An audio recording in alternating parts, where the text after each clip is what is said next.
and magnificent legacy of tombs, pyramids, and other monuments was left behind by the ancient Egyptians, who were some of the most prolific builders in the history of the world.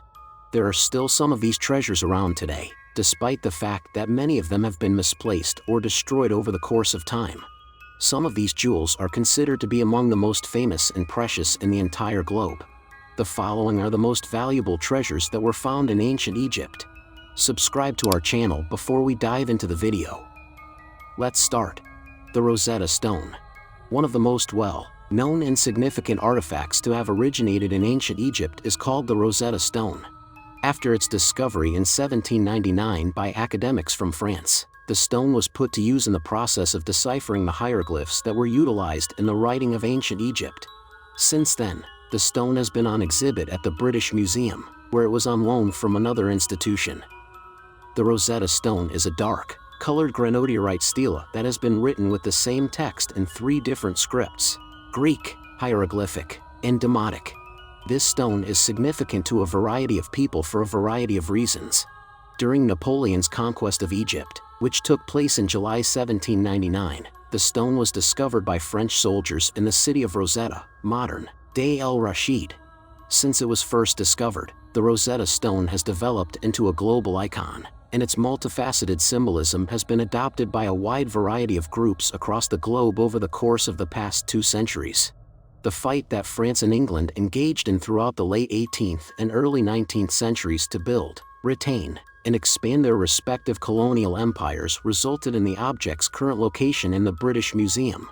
This location is a reminder of those imperial ambitions. Texts painted on the stone's sides proclaim that it was captured in Egypt by the British Army in 1801 and presented by King George III. Past inscriptions show that the stone itself still carries the signs of past fights. Egypt, which was a part of the Ottoman Empire at the time, found itself caught in the middle of a power struggle between 2 other major forces. The invasion of Egypt by Napoleon in 1798 and his subsequent defeat at the hands of British and Ottoman armies in 1801 ushered in an era of Egyptian history that was frequently marked by exploitation. This historical background is absolutely necessary in order to comprehend how the interpretation of the Rosetta Stone has been influenced by a variety of communities over time. King Tutankhamun's mummy.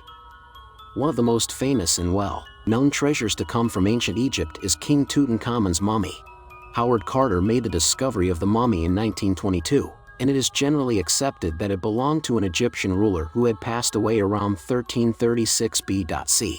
The mummy can be viewed by visitors to the Egyptian Museum in Cairo at the present time.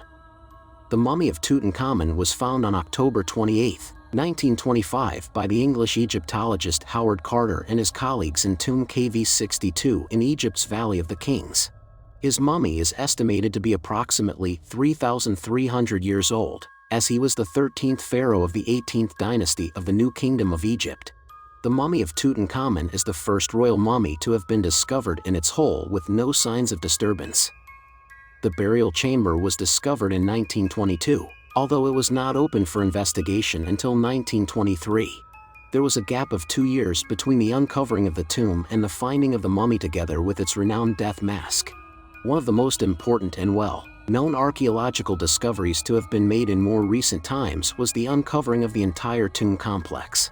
Due to the fact that very little information is known about the king, there has been a lot of conjecture regarding his life and the circumstances surrounding his passing. Theodore M. Davis, the previous owner of the concession, had excavators searching for artifacts bearing his name grouped in the middle of the valley. One of these artifacts was the Little Pit Tomb KV58, which Davis declared to be Tutankhamun's tomb. Carter, on the other hand, was of the opinion that the king's tomb had not yet been found and was probably buried beneath the rubble of prior digs.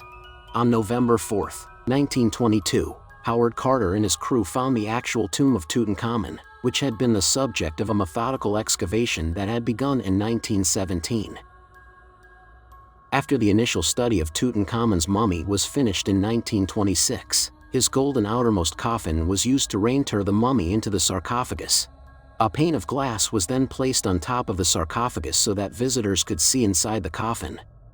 Tutankhamun's mummy was put on display in his underground tomb at Luxor on November 4, 2007, Exactly 85 years to the day after Carter made the discovery, the mummy was removed from its golden coffin and placed in a climate-controlled glass case at that time. The container was created with the intention of halting the accelerated rate of decomposition that would otherwise occur as a result of the increased humidity and temperature brought about by visitors to the tomb. The Golden Fleece. One of the another renowned artifacts to come out of ancient Greece is known as the Golden Fleece. The fleece was a gorgeous golden cloak that was supposed to have been worn by the legendary hero Jason. It was discovered in 1204 by the Byzantine Emperor Alexios I Komnenos.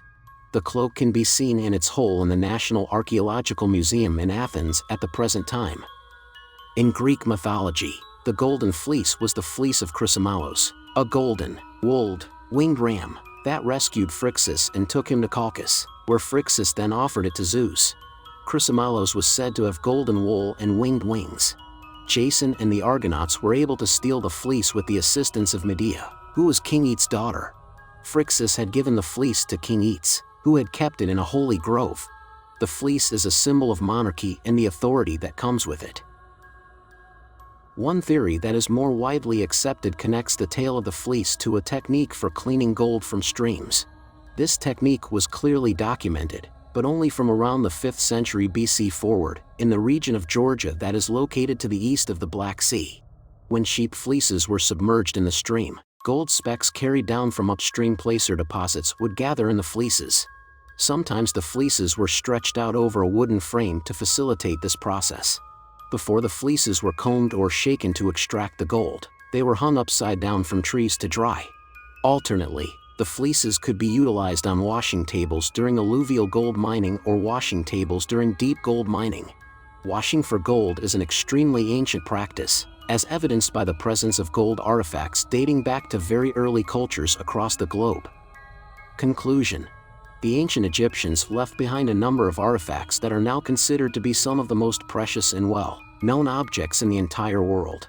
The Rosetta Stone is considered to be one of the most well-known and significant artifacts to have come from ancient Egypt. It was used to translate the hieroglyphics that were employed in ancient Egyptian writing. It is widely thought that the mummy of Pharaoh Tutankhamun, one of the most renowned and well-known treasures from ancient Egypt, was the body of the Egyptian pharaoh who lived in the area around 1336 BC and died around that time. The exquisite golden cloak known as the Golden Fleece is one of the most well-known artifacts to have come from ancient Greece. According to legend, Jason was the one who wore the Golden Fleece. The British Museum in London is home to both the Rosetta Stone and the mummy of King Tutankhamun. Both of these artifacts can be seen there. If you want to know more about treasures and their mysteries, then subscribe to our channel. Like, comment and share this video before leaving. See you in the next video.